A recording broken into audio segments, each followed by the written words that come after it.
Hey everybody, and welcome to the Johansson show. It's Kurt, and today I've got a special guest coming all the way from Denmark. He's the Bodyslam Pro Wrestling Champion, Peter Olisander. Peter, thank you for coming on. Thank you for having me. Really excited. I think you'd been tagged in a couple of posts recommending that I reach out and speak to you. So, got to give the people what they want, I guess. Yeah. You better. So now I'm really excited. I've been doing a series where I've started looking wrestling in Southeast Asia, and then somebody was like, "You should look at Scandinavian wrestling." And obviously, with the last name, Swedish heritage, I thought, you know what, I'm gonna have a look into it. So I'd recently spoke to Endakara about his time in Sweden and Denmark. I've just interviewed Luke King Sharp from Scotland. I know he comes over to Denmark quite a lot. And now I've got the champ himself of Bodyslam. So really excited because I do have an interview with Bodyslam lined up as well. So it'll be good to speak to you and then go to them. Yeah. So so everybody knows a bit more about you, like why wrestling? Like what made you think, man, I love wrestling, and then made you think, you know what, I'm going to do it for a living? Yeah. So the reason wrestling is because I quickly found out that I totally suck at playing, football or soccer, if you like.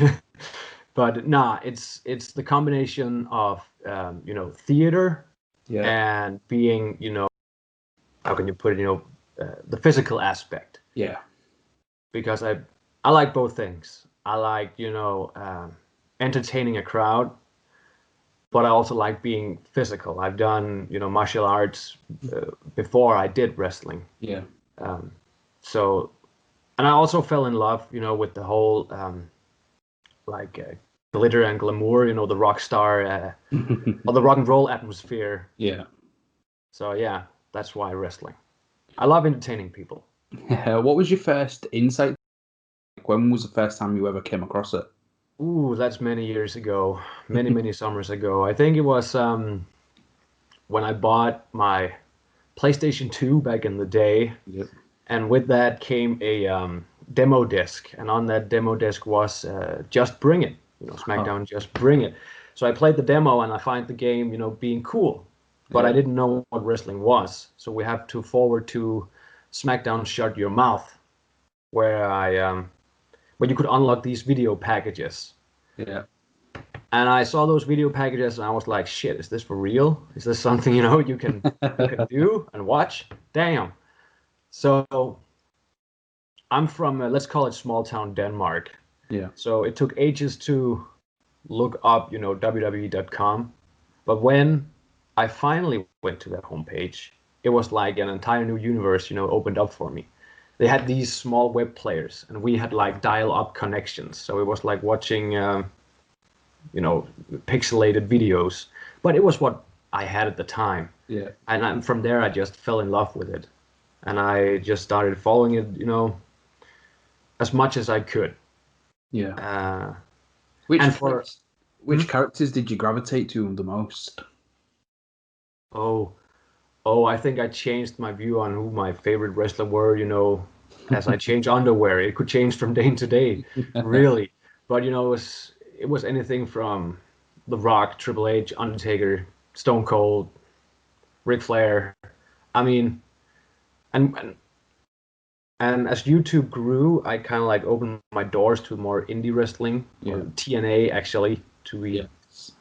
So there came guys like AJ Styles, Samoa Joe, Christopher Daniels, uh, yeah, such guys, Yeah. really. But I can't. It's a hard question. I gravitated towards all of them, I guess. Yeah, I think when you are at that younger age, you do. And it's funny you should say that you played the games before even knowing it was a real thing. I'd interviewed somebody who's based in China, and he said the same thing. He was from America Oh, originally, but he had an ECW game, and he thought it was so cool playing it. yeah, Then I think he ended up just channel skipping, and so I was like, "Wait, this is real? People are actually these aren't made up yeah, characters." I imagine that was like similar to yourself. yeah. I can relate to that feeling because I was like, dang, okay. At first, I just thought, like, oh, this is pretty, it these games are good. I mean, they got a good, ounce of fantasy in them. Yeah. People hoisting each other over their heads, and then watching it like on television for the first time is like, oh shit, there are actually people doing this. So when did you start looking into training? You mentioned you've got the like martial arts background. So when was the first time you was like, right, I need to do this for a living?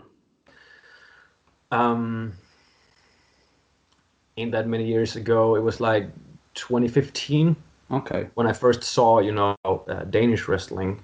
We are a small group of friends who like wrestling, and one of my friends also liked going to concerts. So he looks up, both on the national scene and also local scene, what's going on. Yeah. And he wrote me one day saying, "Hey, this December, some Danish promotion called Bodyslam Pro Wrestling comes to Aalborg, where we all live now. Me and my friends, that is.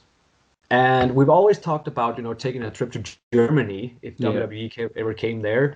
But we were like, well, this show is in our own backyard. So let's go see that show, and then we can cross it off our bucket list." And we went to Skåne in Aalborg, which is a fairly big place. Yeah. Didn't really know what to expect of the show. All we knew was not to expect, the WWE that we were, used to watching. But nevertheless, it would be a great warm-up out in the city afterwards. And the show started. I was sitting on the third row. And I never imagined that I would get so invested in a wrestling show, especially, not a Danish wrestling show, because these guys just, put their heart and soul into what they did. It was fantastic to watch. And the Danish crowd were not really exposed to wrestling. So I remember the first couple of matches, it was kind of like watching, a play where you just sit and watch in silence. But slowly, the Danish crowd got into it, and can we yell this at them? And then, stuff like that. And it just, tore through the roof. And on the ticket, I remember there was something, and then it said Aalborg Wrestling Federation. And I was like, I have to look this up. And I did. And they did train here in Aalborg. They had 2 sessions for free. And I thought, hell, I can take them. And if it's not anything for me, well, at least that I can say that I tried it. Cross it off my bucket list. And from there, the rest is just, history. I got introduced to the people at Al Snow Wrestling Academy here in Denmark, in Aarhus. I met Christian and Søren, that owns Bodyslam, and then at one point they were just like, "Hey, we need a preacher guy at our show, and we need somebody who can take an ass kicking," and we were thinking that could be you. And from there it's just Peter Olisander were born. No, that's amazing. Like, I think I can relate a lot, especially going to your first show. Like, I'd never been to WWE at this point, and I used to always watch it on TV. I used to watch TNA, but British Independence I didn't really watch. And my friends were into it, and I was like, "Look, there's a show in our town. Let's go watch it." Yeah. And it was a bit of anxiety where I was like, "I have to like this, but what if I don't? Like, what if it's not as good?" And then it was literally, I watched that and I was like, "Wow!" And then from there, I was just hooked on British wrestling. Started traveling all over the UK. Oh, yeah. Oh, I It can get addictive.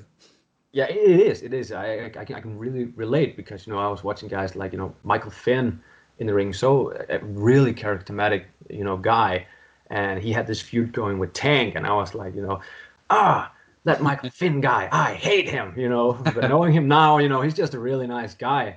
Emeritus versus Rick Dominic as well was just. And these were pure Danish wrestlers. Of course, they had talent from Sweden and also Chris Ridgway from England. I remember. But yeah, I'm addicted to what we now call Scandi grabs. Yeah. If there's some wrestling I like to follow now, it's Scandinavian wrestling.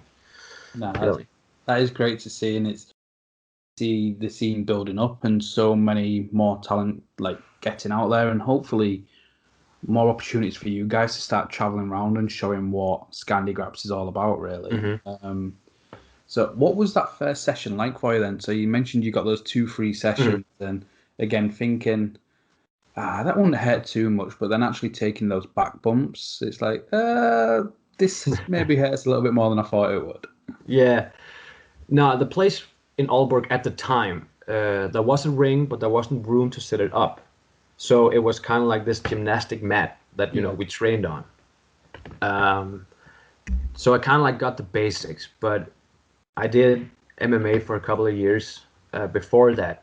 So the only thing that was new to me was that I didn't have to be so tight, in my holds and stuff. That was something I had to work on. But going to Aarhus, now I'm skipping forward here. That's where I took my first bump in the ring. I'm not, how can you say? I'm not new to taking, falls. Yeah. Something you also learn in self-defense classes. But I didn't know what to expect of a wrestling ring, taking a bump there. So after my first, okay, this is harder than I, imagined in my head. This ain't no damn trampoline or gymnastic mat, But it didn't scare me. No, it didn't. But it was a fun experience, nevertheless, taking my very first bump. That was nice. Yeah.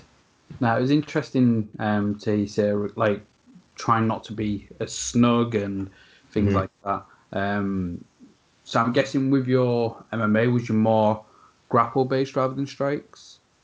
Actually, I enjoy striking more than grappling. I think, I don't think, I do think that everybody can learn, whatever, just if they put their heart and mind into it. But also watching some of my matches, I am more a striker than I am a grappler. Yeah. So definitely. Did you have to try and rein those in? Was there a few times where, like, Peter, like, you're nearly knocking me out here? I think my first couple of punches were somewhat stiff. But,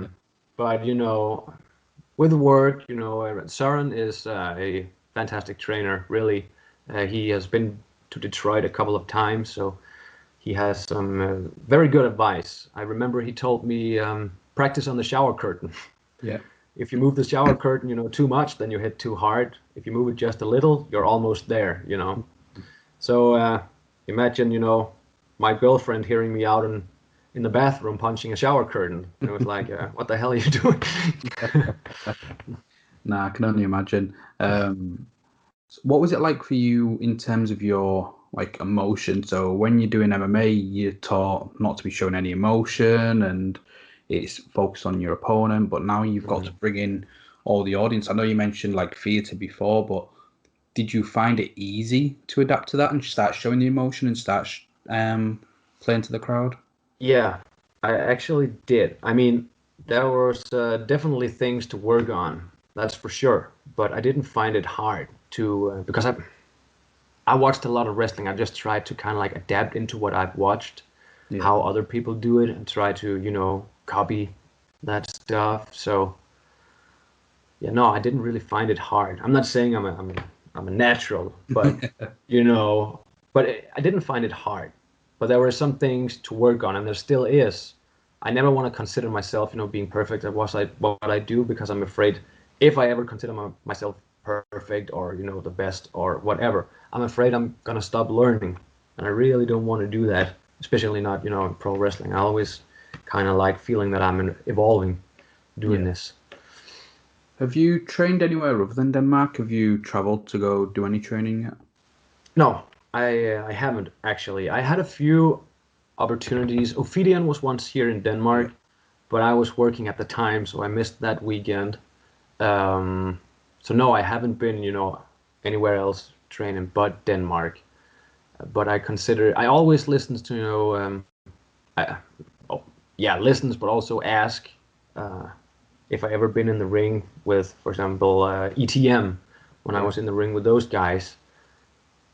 I always go to them and ask, do you have anything? Was there anything, you saw that I might, could change or work on or stuff like that? Okay. Yeah, so advices mostly, but who knows? Maybe I have a little boy, so the going away part of the wrestling, that's kind of hard for me, but maybe I will not say that I will never go anywhere to train. It's healthy, I think. Yeah. So you mentioned it was around 2015 you'd started going into wrestling.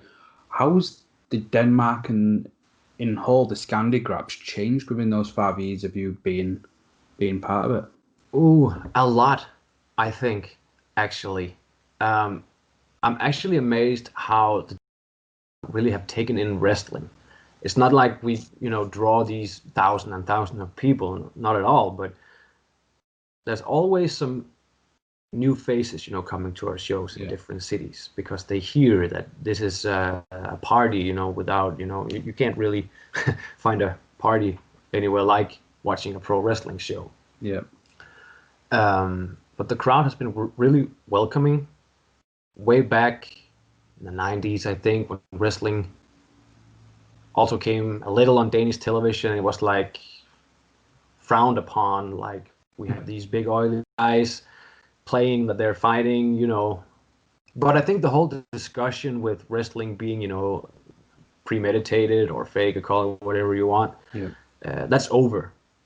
We don't really treat the Danish crowd as they're stupid. Like, oh, what we do is for real. They know it's a show, so we present it as a show, which I think has been, a good thing. That we don't treat them as, being, let's say dumb, right? We treat them as people.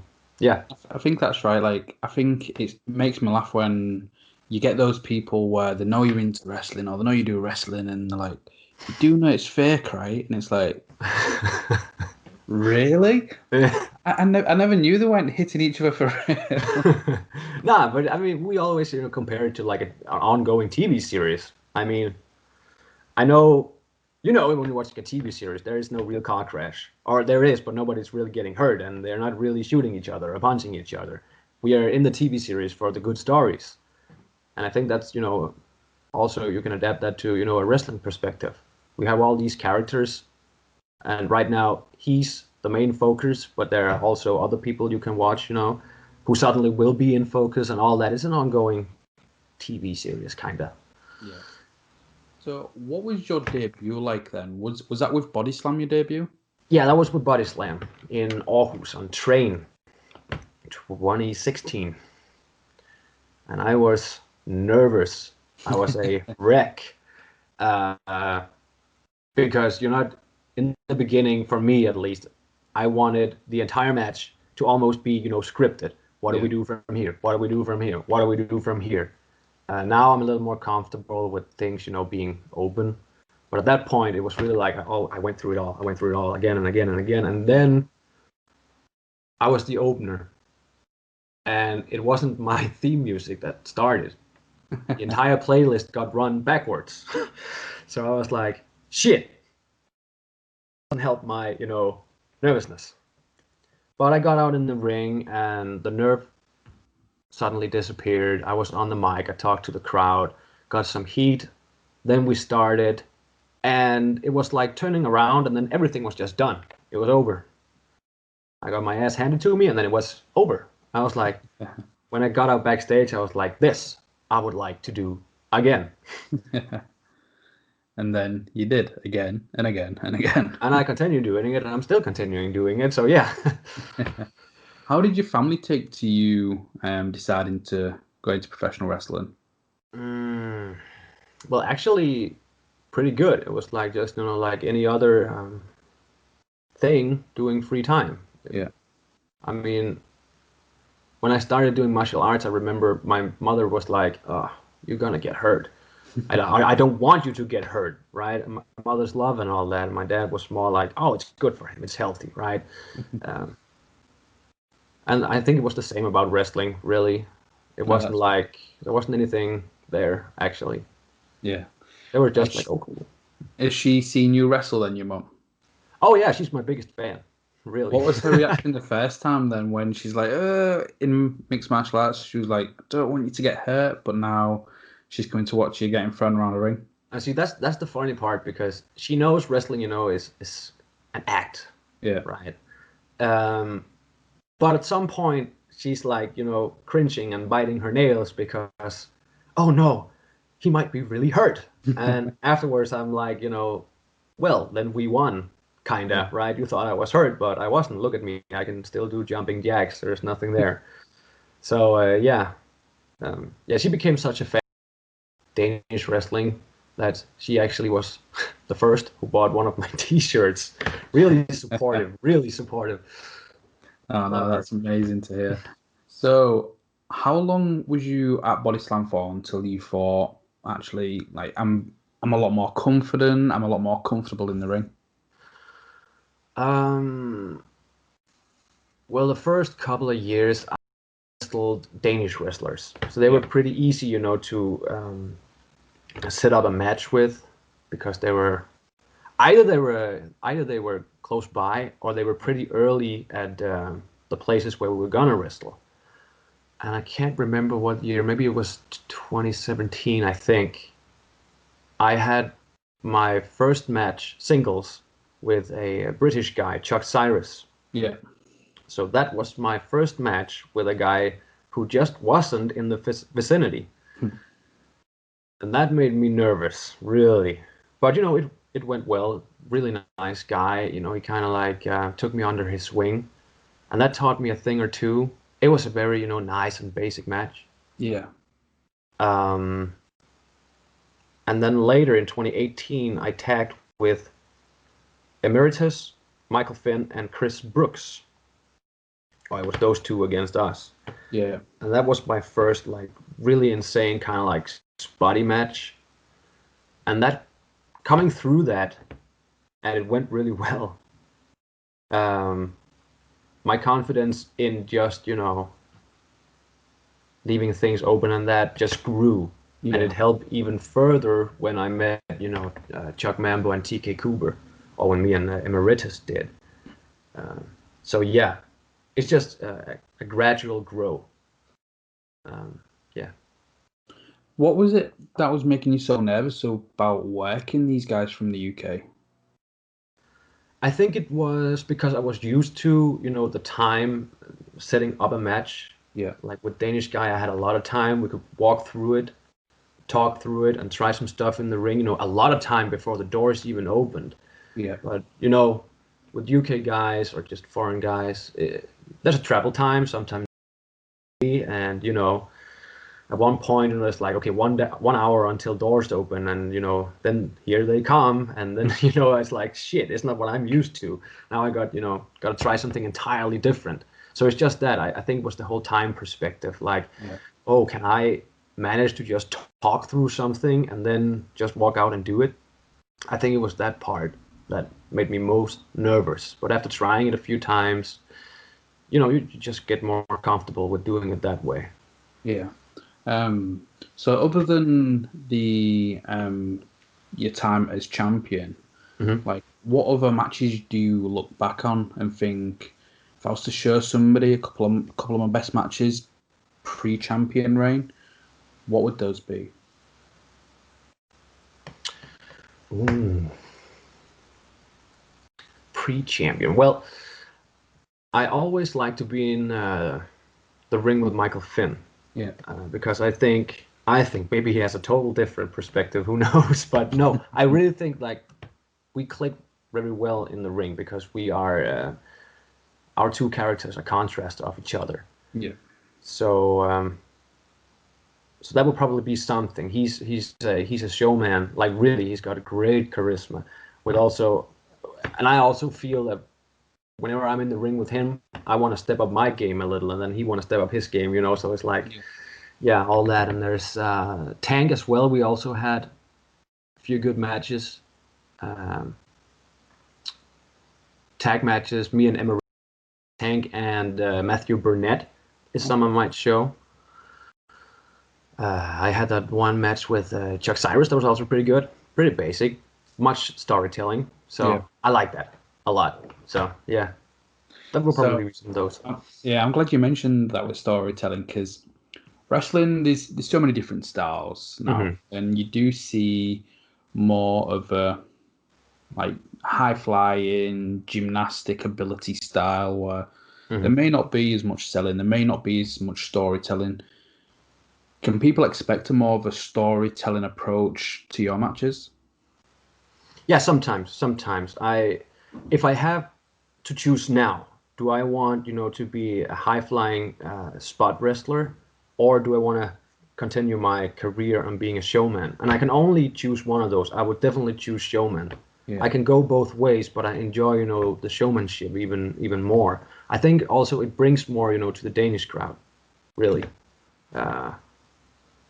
Not necessarily the showmanship as Alpha and Omega. We had Lucky Kid versus Mike Bailey, Speedball Mike Bailey, which was, whew. I remember me and Tank, we were on afterwards, and we were like, "Oh shit, the crowd is filled now. We're gonna tell a story. We can't do that shit." Really good match. Yeah, So, yeah. I think there's definitely this space for it. I just think it's good to have a variety. So, like you said, yourself and Tank was going to do something completely different. Mm-hmm. I think some shows you do get into that habit of where you could have 3 matches back to back that are all very similar style, and Mm-hmm.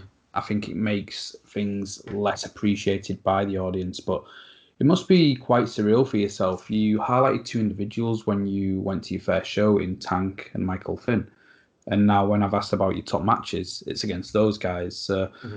how did it feel when you was first getting to wrestle those 2 when they're 2 of the reasons why you thought, actually, I'm going to make a go of this? Those 2 especially, well, they are both really good at teaching stuff. Yeah. Really good at giving, can we call it, constructive criticism? Yeah. To what you do. And if they're both experienced. So if you go out there with, let's say, Michael Fynne, like he really take cares of you in that ring. He does. And he can, if necessary, call the entire match to you if you feel the need for it. He takes really good care of you. And same goes with Tank. Oh, yeah. So no one has to, be, let's say, afraid to step in the ring with those 2. They take good care of one in the ring, really. Oh, no, brilliant.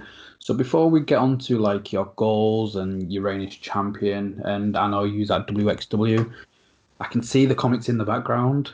Yes. Yes. So Let's talk comics.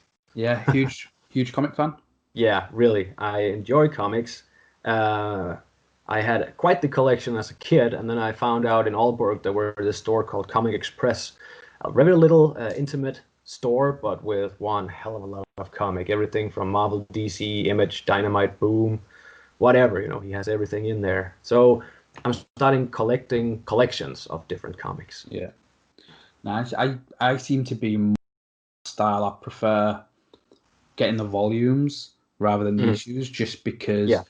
I've only done, I think, the issue run once recently, and it was DC. It was the New 52 run, Oh, and I yeah. was reading Justice League, and I love the big ones. I like Avengers and New Avengers, but I was trying out the New 52 Justice League, and it was what was building up to their rebirth, and I think they're on like a different brand now. I don't know. It's DC. They swap and change quite a lot. That's the only downside. Yeah. But I think I'd read all the different volumes back to back, and then it was the last one, and I'd finally caught up, and I was like, oh no. I was like, I need to read the issues, and I started reading the issues, and again went to one of the local comic book shops, bought an issue. I was like, oh, I need to get the next one. Yeah. And then when the next one came out, I think I might have been away or something, so I was away for the couple of days, and by the time I got back there, I was like, we've sold out, and I was like, what do you mean you've sold out? I need to know what happened on this No. issue. So I remember jumping on eBay and like buying an issue for like £3 more than what I normally would for a normal issue on top of it. Yeah. And I was like, oh, that's close to like what I'm paying for volumes. And I stuck it out. And then like the OCD side, like you can see you've got yours stacked and I had mine stacked, and it, one volume, 2, volume 3, and then the last volume was just issues. I was like, that doesn't look right. So then I still bought the volume anyways. What are you reading at the moment? Well, at the moment, I'm finishing up, the collection with the Preacher, which I would highly recommend if you want something not superhero cape-ish. Then the Preacher, or Garth Ennis in general, that's your go-to. I really enjoy his work. I'm reading Ed Brubaker's Kill or Be Killed, also really good. And I just finished Deceased, which is Okay. kind of like this Justice League meets The Walking Dead kind of thing. Also really good, a real tearjerker actually. I don't want to spoil anything if it's something to read No, for I'll have a someone look to at that. read. Yeah, do it. It's really a tearjerker. It's like, no, not him. What have I been reading? Because I've not really read for. I've been like super busy. Last thing I was reading, where it was a big series, was Hickman's run in Marvel, Mhm. where it was the Avengers and New Avengers, and I'd bought them all, and I was reading chronological, so I'd be like, Volume One of Avengers, Volume Two Avengers. Now it's Volume One of New Avengers, Volume Three of Avengers. Oh yeah. Um, and then when you get to like Infinity and it's a massive book, obviously they did two films based on it. I think that was incredible. But away from like the DC or Marvel, I believe it's Image, it's Saga. Yeah. Yeah, Have, Saga, yeah. have you read any of Saga? No, I haven't. I have many projects right now. I haven't finished a single one because I'm also reading Spawn at the moment, The Boys as well. So, I'm starting on the Umbrella Academy, but Saga, no, I haven't come around to that yet. The Boys is incredible. We just watched the season two finale last night, me and the fiance, and Oh, I've got volume one sitting in my cupboard ready to read as well. So I'm going to oh, try and see what that's the really it's great. Yeah, I'm going to see what Really. the comics are like. And Umbrella Academy again, I think that's absolutely fantastic. Not to be Mm, attached to DC and Marvel and do such a good job. yeah. Um, I really enjoyed that. But Saga, the comic series, is really good. It's futuristic, and Hmm. again, at first when like one of my buddies was like, "You need to check it out," and I was like, "I don't know, I'm going to get emotionally like invested with somebody getting chased by somebody with a TV for a head," and yeah, it's again tearjerker. It's very Yeah. emotional. It's really well done. Um, it's not overly produced, so the writer won't be like, right, here's two, three volumes a year. They'll take Okay. time to Yeah. do the next volume because they want to make sure the story is really good. So I definitely recommend checking that out as well. Oh, yeah, I will. I will. Most definitely I will. I mean, I already have 500 projects, so why not 501, right? Exactly. Well, in case you've not read this one, 502. Have you read Flashpoint? No, I haven't read Flashpoint, but isn't there a animated movie about Flashpoint, DC's Flashpoint? I believe so. 'Cause the next Flash movie from DC, they are going to do a live action version of Flashpoint, I believe. Oh, Uh, okay. I think they've got Michael Keaton to return as Batman. They've got Christian Bale to Ooh. return as Batman. There'll be Affleck. Probably Patterson. Nobody wants Clooney or Val Kilmer. I'm sorry, but we don't. No, no. um, but yeah, so they seem to be doing Flashpoint, so it'll be really interesting to see how well they do it. But again, the comic is like fantastic. I'd definitely Yeah, recommend that as well. yeah. I definitely, read the comic first. I haven't watched The Boys because I want to read the comics first before I Yeah, go to the big screen or the silly screen. Yeah. yeah. I think the good thing with that is it's the TV show's not directly following the comics, No. Okay. Okay. so it'll make it slightly different for you. From what I've heard, so that's good. And I think that's why I'm like, actually, I'm going to jump into the comics now and not wait for the full series to finish because Okay. Yeah. they're going to go down their own different routes anyway. So that's good. But it's a wrestling podcast. Like I could probably just Yes. sit and talk like either gaming or comics or anything for all this. But going back to Bodyslam, then Mhm. obviously 2019, you win the Holy Grail, Bodyslam champion. What was that feeling like? Because what you again started training 2015, made your debut 2016. Here you are 2019, and you're the Body Slam champion. Yeah. Um, well, I felt, how can I describe it? I mean, the first time I won the championship was in a ladder match against, and when I pulled down the strap, well, I knew, the strap was going to be put on me, but it was first Yeah, when I pulled it down and held it that I really felt like, it was such an honor, yeah, right? That Body Slam chose, to put the strap on me to be Michael Fynne's, follower. That is, he kind of like, passed the torch and like, it's your ball now, yeah, and don't drop it, all that stuff. So I felt pretty honored, really. that, as you said, it felt like time just flew by, and suddenly I was there holding that strap, and it just was a great honor, and I just didn't hope that I wouldn't let them down as their champion. You know, they haven't said that I put them down, so I don't think I have, or I hope so. I hope not. 'Cause am I right in thinking you're the only 2-time champion now? Yeah. Yeah. So again, you lose it to Rick Dominic, and then 6 months later, you beat him again for it. Yeah. So not only have you been champion so early in your career, but now you're the first ever 2-time champion. So how does that feel having that record to your belt?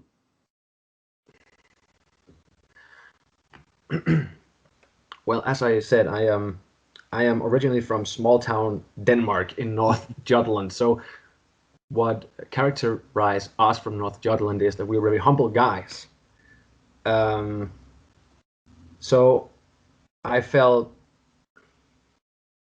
honored. Like, really, me? I'm just Peter from small town Denmark, and you want to make me, the first 2-timer.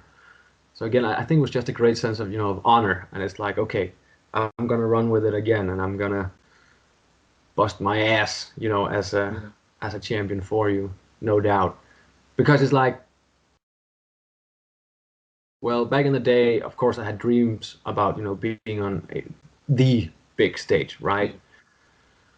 But right now, I just want to do whatever I can to make Scandi grabs a thing.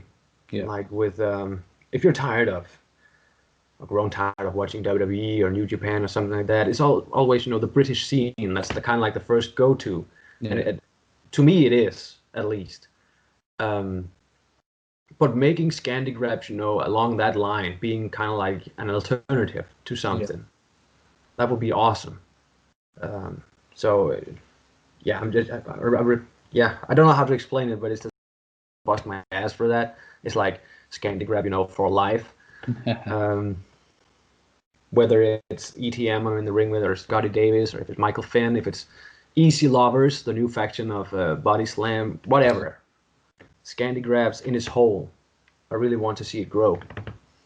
No, hopefully it will. And again, if there's somebody that's watching into this that hasn't checked out, hopefully you will. Like you mentioned, if you're getting tired of WWE and you're sitting watching a 3-hour show and complaining for the full 3 hours on Twitter, don't watch it. Go try an hour of a different promotion. Go try an hour of a different country. It can open your eyes, and if you don't enjoy it, well, hey, you weren't going to enjoy the other 3 hours you was going to watch anyway, so at least you've got 2 hours spare from that. But no, hopefully it will grow a lot more. And have you managed to wrestle for any of the other companies in Denmark or around Scandinavia? No, Bodyslam, that's my heart child. I'm very fine with where I am. Yeah. So no, I haven't wrestled for other companies in Denmark, but I've been to Göteborg, GBG, and wrestled there one time, and I was also booked in SWS in Sweden. Yeah. And other again in GBG, but then the world locked down, so that didn't really Yeah. What was it like wrestling in Sweden then, showcasing what Denmark has to bring in a different country? My experience is that the Danish crowd and the Swedish crowd is very much alike. They are there for the wrestling. Yeah. They don't, it's like tell them a good story, show them a great move, make them hear a bump, and they just go apeshit. And it's great. It's really great wrestling in front of such a crowd. You can really interact with them, both Danish and Swedish crowd, because they ain't afraid to interact with you. They actually really want to interact with you in the ring, especially if you're a heel. Yeah. They want to speak their mind. No, it was great. It was a great experience, the Swedish crowd. I heard a lot of good stuff about the Swedish crowd, but experience it myself was like, whew, this is awesome. Well, speaking of like on the travels then, in March, again, before the world decided it wanted to shut down, you was on the wXw Now showcase. Yeah. Again, 2 people you've mentioned very much in Emeritus and Michael Fynne. in which you got the win in a freeway. What was that experience like, wXw, and what was your first reaction when they got in touch with you and saying, "Hey, we want you on this showcase"?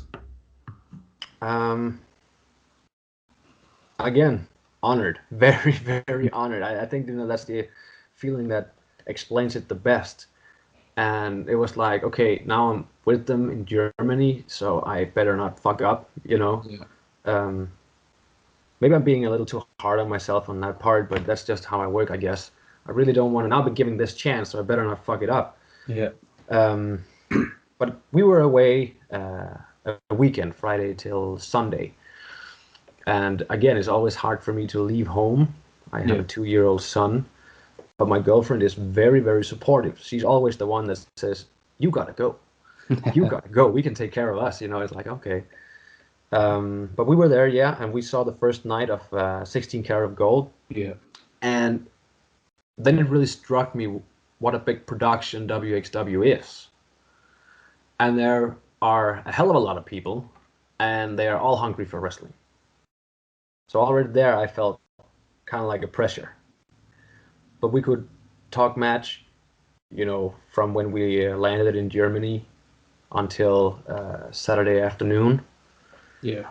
And I felt pretty confident in what we were, showcasing to them. We would try to mix what, Danish wrestling is, or Bodyslam is, which is this, show with some nice series of moves and holds and stuff. And I think we got a pretty good mix of it. We were very well received. But I remember I was the last man out on the, the stage. Yeah. And when Michael Fynne walked out, I got nervous. And when Emeritus walked out, I was about to puke. Because it was really like, oh shit, now we're really doing it. And there's no turning back. But like my debut, when I first stepped my foot out there, those feelings were just, they were gone. Yeah. And now I was Peter Olisander, the speaker of truth, and I was about to preach in Germany. So the experience in general was amazing. Yeah, especially with you saying received as well, because for Karat Gold, that's one of the pinnacles for wrestling in Europe. You've got a lot of fans coming from the UK and all around Europe and the world will go to the wXw weekends, and even to be part of that as that showcase. And again, it's in the title, showcase. They felt like you're one of the best in Europe to be showcased to this crowd and get to show so many new people from around the world your work. Yeah, really. It was a great experience, really, and one I will never forget. Never, never, never. That's very dear to me. Yeah. What was the feedback you'd got from wXw after that match? Have you had any communication since, or? I don't know, actually. To be honest, I don't know, but I do know they had a what was it called? I can't remember. It was kind of like a Q&A with all the promotions owners right afterwards, and I believe that Christian, he was asked a fairly lot of questions about the Danish scene and the Scandinavian scene in general. As far as he told us, that there were a lot of questions for Christian with a K, as they called him, to that Q&A afterwards. So, but I think that's also right now, being from Denmark, this little country is like, wrestling in Denmark, really? And so we have kind of like an underdog status, if you know what I mean. So we could only surprise, and we did. Yeah, it was good. It was very good, really. No, brilliant. Well, we've got a couple of questions from Genkin, the person that has been tagging you in a few of my posts. When hey, if you want. He's like, will you ever bring back the goatee? The goatee.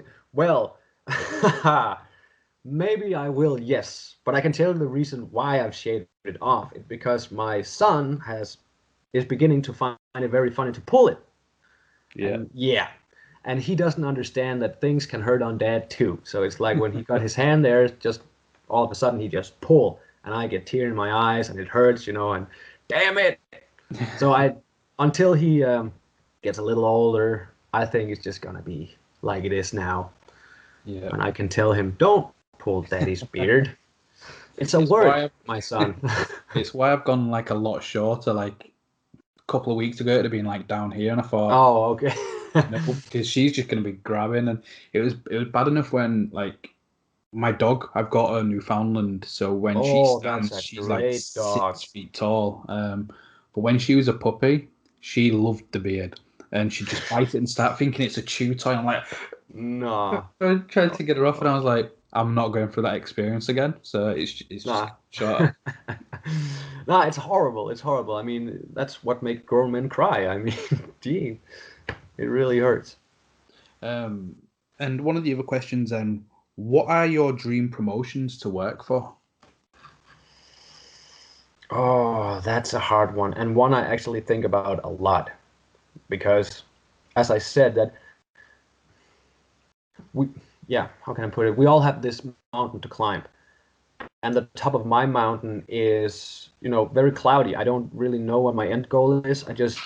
All I know is that one of the, base station along this climb is to make Scandic reps a thing.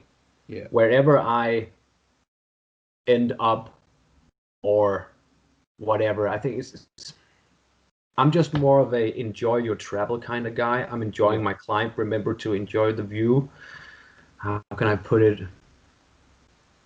I would like to have many stories to tell. Yeah. So I measure it by saying to myself, well, now I can tell if I, for some reason, stop tomorrow, now I've at least done that or tried that or something like that. So I don't think I have any like dream promotion. I just think I take things as they come right now, actually. So I will ask then.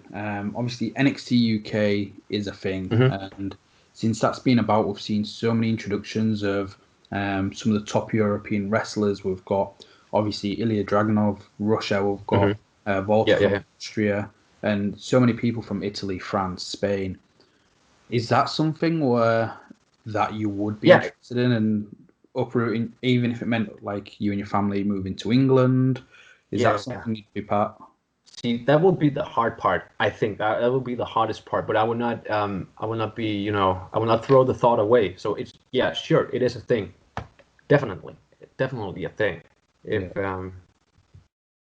If I ever got the opportunity or felt ready, to try out, I would. I don't think I would think twice about it. You Yeah. know what I mean? Just not like it's not like I'm throwing the thought away. Not at all. If an opportunity arises, I would say yes. Let's give this a try and see if this is anything for both parties, right? Yeah, definitely. Is there anybody in particular on that roster that you would want to face? On the Bodyslam roster, No, or so with the NXT UK, is there oh, somebody on okay, that okay. roster where he's like, Nah, I think I would like to face everybody, really. I'm a pretty open guy. Just let me work with, whoever I can work with. yeah, Then later we'll figure out was this a good idea or was this a bad idea. But I don't know. I'm like clay, shape me, mold me. yeah. I'm, The, I'm the one that's popping into my head, like for example, say if NXT UK was touring, there was in Denmark, and I was like, mhm. right, we want you to face is probably like Ilya Dragunov. I reckon that'd be a good blend for both of you. It'll be painful for both of you, but um, I think it'd be like an incredible match. But again, you're the champion, so once the world goes back to normal, like, is there anybody you'd like to either face from the Body Slam roster or actually bring into Body Slam so you can face and defend that title against? I'm a fighting champion, so whoever, right? I would actually on the Body Slam roster. I would like to do some more work with Easy Lovers. To be honest, they are our newest faction, very charismatic faction. So I would like to do some more work with them actually on the No, Body no, Slam brilliant. roster if possible. So where can people find you on? If they've been listening or watching this and think, actually, I want to check out Body Slam, where can they find Mhm. Body Slam? They can find them on Facebook, Twitter, and Instagram. They are really good at the social media. So those three platforms, they can find them on there, and also YouTube. They have a YouTube channel where they upload, well, yeah, promos, but also free matches, Yeah. sometimes free shows. Especially do December because every Sunday in December they have a little, gift for the guy subscribing Bodyslam Pro Wrestling, in form of a free match, and maybe the big Christmas gift will be a free show. Who knows? But no, hopefully. And where can I find you on social media? same places, not YouTube, but I have a Twitter, Instagram, and Facebook. I'm mostly active on Instagram and Twitter. Yeah. Do you know the handles for those? It's at Peter Olisander. Yeah, brilliant. So again, Peter, thank you for coming on the show. Like, we'll definitely have to make it happen. Wrestling goes back to some normality. We can talk even more about the comics and things like that. Yeah. And probably at that point, I'm probably going to be fully clean shaven because she'll find a way to just pull on the tiny bit that's there. Oh, just you wait. But no, again, thank you for coming on the show. Like, I wish you all the best going forward, and hopefully more people will check out Scandigraps. Yeah, hopefully. I hope so. Fingers crossed. So everybody, make sure you go check out Peter's on social media and Bodyslam Pro Wrestling. Again, if you've enjoyed this, make sure you hit like, make sure you hit subscribe. Thank you for watching. Thank you for listening.